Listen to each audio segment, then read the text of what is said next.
Hello, brothers. How are you doing? Hope all is well. Today we're going to discuss the battle at Bambry Bridge. What is that? It occurred during World War II with so-called black GIs. That's right. So let's get into it. There are many stories about black American troops in Britain, and this is from the BBC in UK. I remember hearing allegations of sexual promiscuity of British girls with black American troops.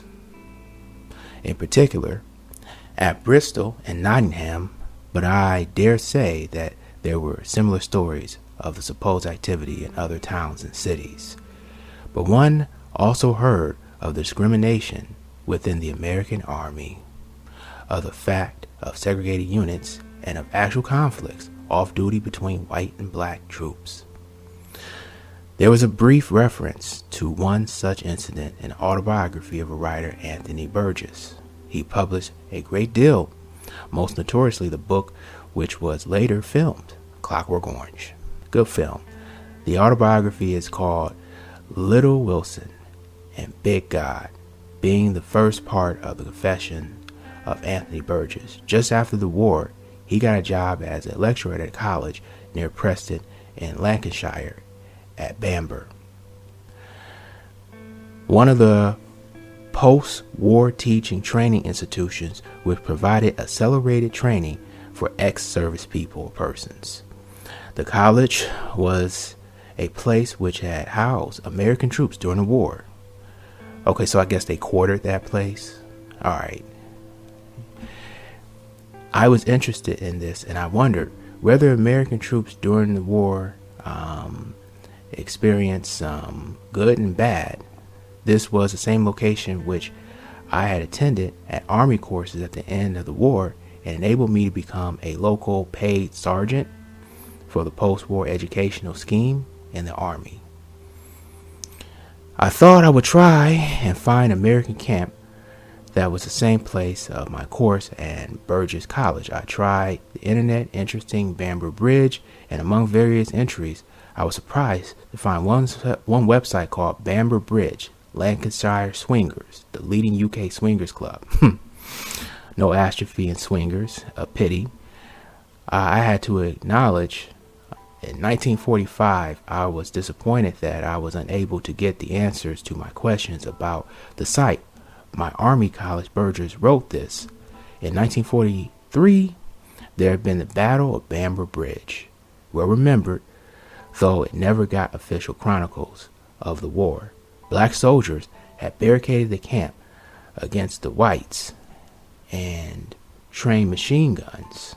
Ooh, now that's interesting. They had trained machine guns. Why did they train machine guns, you guys may ask?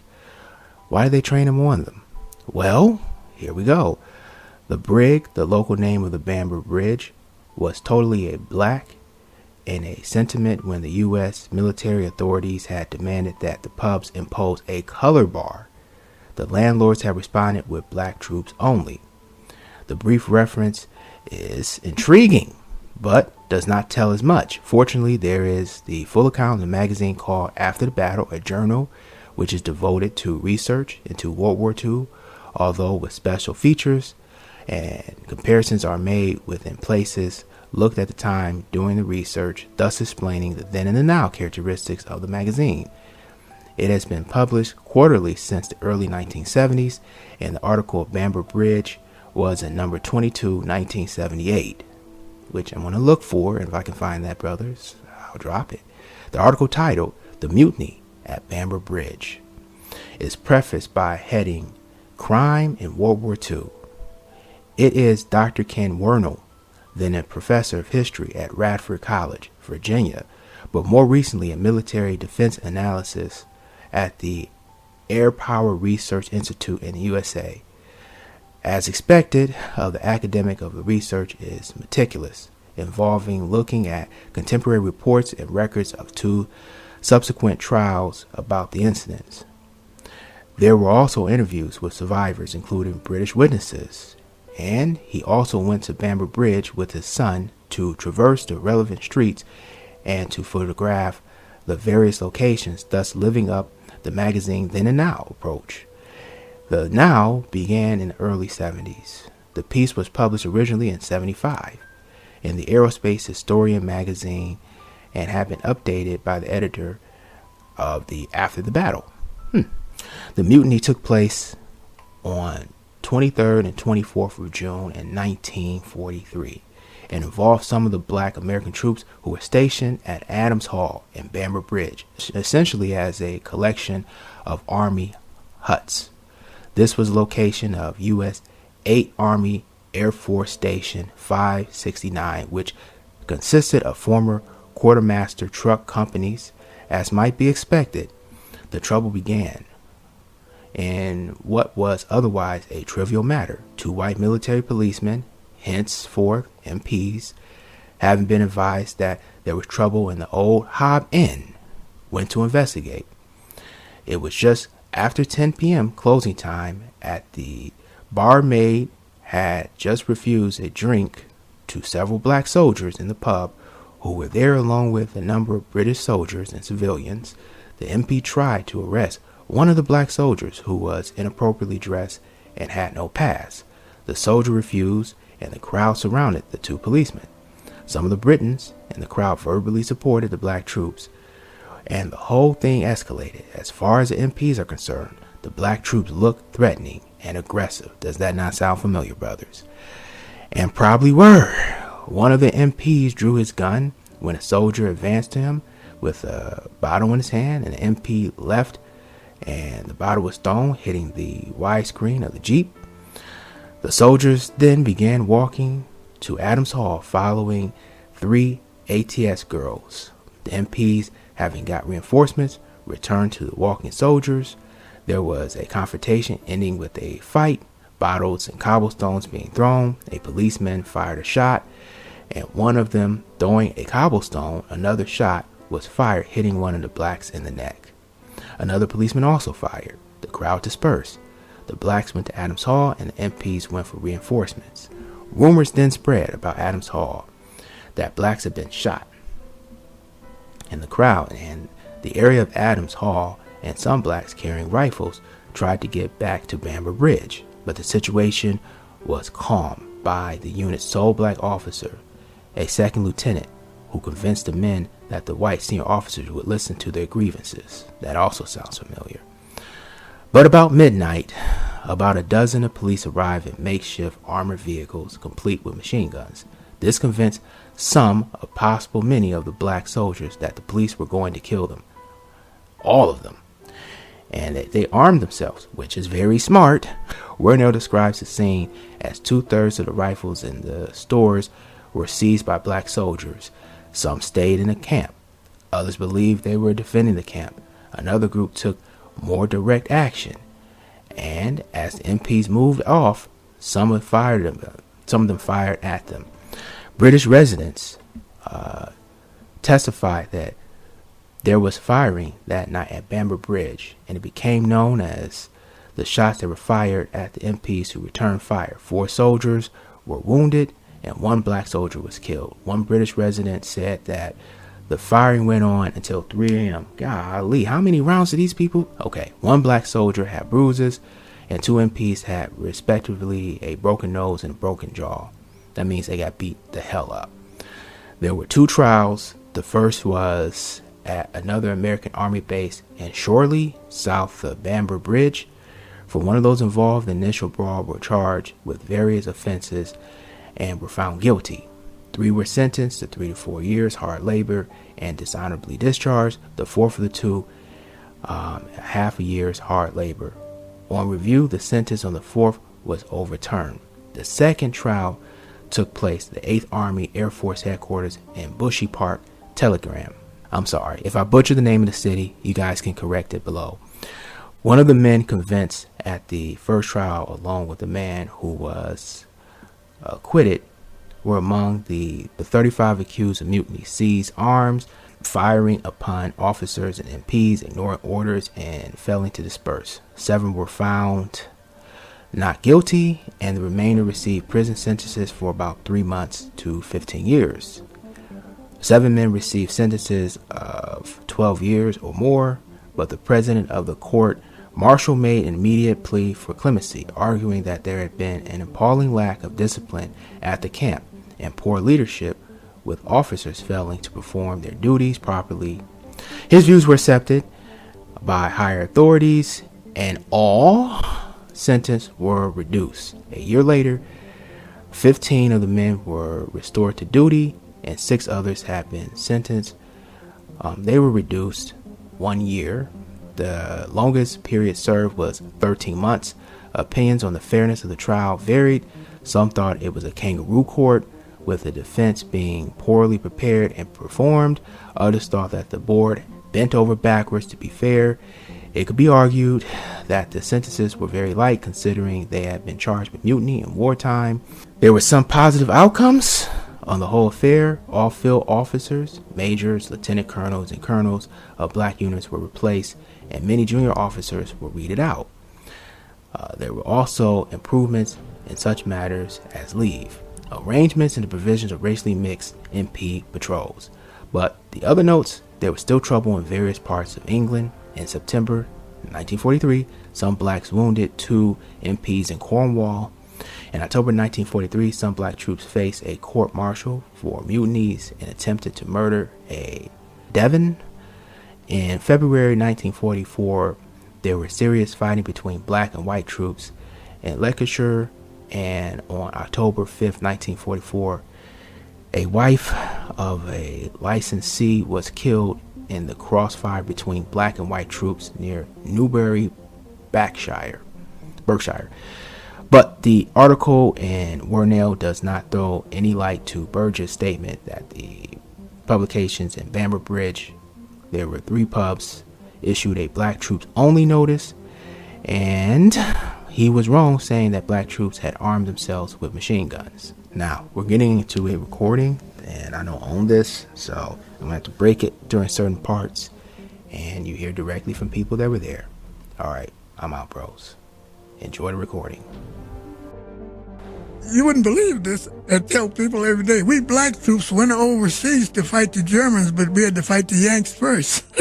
George Taylor was a black soldier born in Culpeper, Virginia. At the age of 90, he told us his story of that time in Britain. If I took a British lady to a movie or to a restaurant, I'd have to fight my way out. I'd have to fight the Americans. The American white troops weren't used to integration, so they couldn't stand to see a black man take a white woman into a pub or whatever. Neil Wynne is Professor of 20th Century American History at the University of Gloucestershire and has written many books about African Americans and the Second World War. So just explain to us how segregated the US Army was in the 1930s and 40s. Well, actually, it was totally segregated. There was no integration at all when America entered the Second World War. And, of course, it was a considerable bone of contention amongst African Americans and particularly civil rights organizations at the time. There was a great deal of debate in Britain about how they should respond. And some people argued they should just accept the American practices, and indeed in the War Cabinet, and it reached War Cabinet level in 1942, there were very strong arguments, particularly from the Secretary of War, James Grigg, to accept segregation and indeed to accept the kind of thinking that lay behind segregation. So what happened in practical terms? Thousands of African Americans now appeared in small, out-of-the-way places. Yes, they were in Bristol, and yes, they were in Worcester, and yes, they were in other major cities, but they were also in places like the Forest of Dean, and they were in Cornwall. In fact, the heaviest concentration of African Americans was in the south and the southwest. But it became an issue of conflict, and gradually what happened was that the American forces instituted practices in the locality to try and avert these conflicts. So literally, for example, in the Forest of Dean, the town of Cinderford was put off limits to African Americans. That was for whites only. Well, the whole town? Absolutely. Coleford in the Forest of Dean, on the other hand, was for African Americans. Tewkesbury, where there was a major concentration of both black and white American forces, they allocated certain days. Tuesdays and Thursdays and Saturdays for white Americans, and blacks could go into town Monday, Wednesdays and Fridays. Some chip shops were for blacks only and some for whites only. So this was a de facto segregation, really, wasn't it? Absolutely. And this is what happens, that as one of the black observers says, that British practices and attitudes notwithstanding, by 1943, 1944, you have in fact got Jim Crow introduced into Britain. There were incidents that made the papers. A riot in Preston resulted in the death of a black serviceman and became known as the Battle of Bambry Bridge. Teresa Bothwell from Dudley befriended an 18-year-old black GI from the Deep South. We were standing talking on the pavement, and I spotted 3 white Americans coming along the pavement towards us, and he looked very uncomfortable.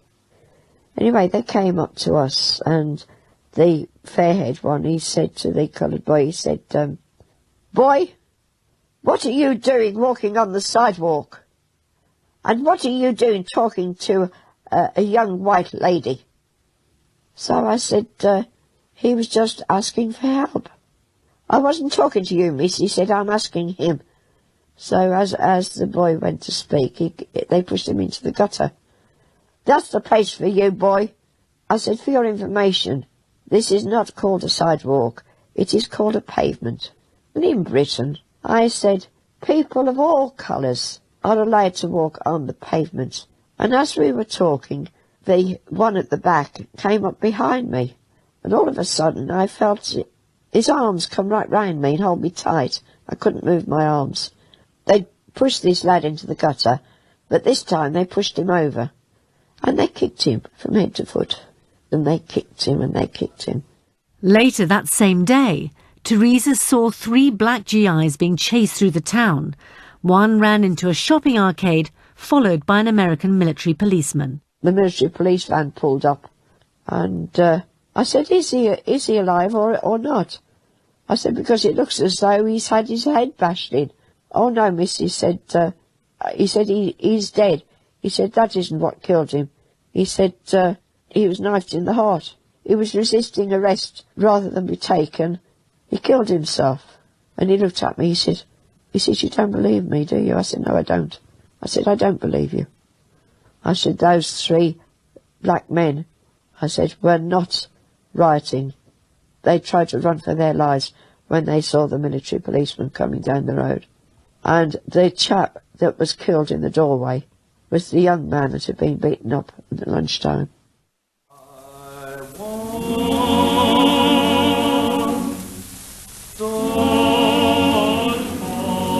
Here again are the voices of some of those men, the group who have banded together when off duty as the American Soldiers' Chorus. They're a group of colored soldiers who are spreading goodwill wherever they go. Whenever their duties are permitted, they've been singing to thousands of people all over Britain. Going to lay down my burden down by the riverside, down by the riverside. However beautiful the music, the wartime propaganda couldn't disguise the tensions between white and black GIs. But what did unite the troops was the mission ahead, the inevitable invasion of Europe. Many soldiers died on the Normandy beaches. Those who survived saw their lives changed forever. And for the girlfriends back in Britain, romances which began in a local dance hall would lead to a new home in a new continent.